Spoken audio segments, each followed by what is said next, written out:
અતૂટ આસ્થાના 1000 વર્ષ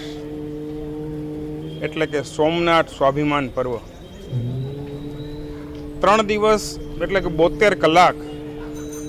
ઓમકાર મંત્રનો જાપ સોમનાથ મહાદેવ મંદિરમાં સમસ્ત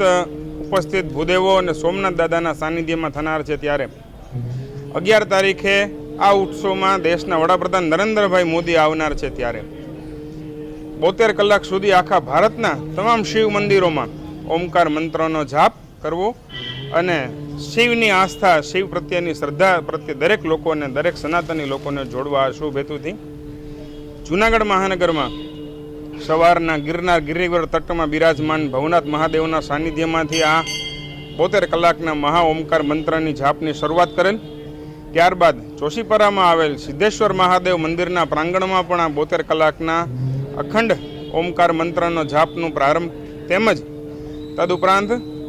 ગામની મધ્ય બિરાજનાર જૂનાગઢનો નાથ જય ભૂતનાથ મહાદેવ મંદિરમાં પણ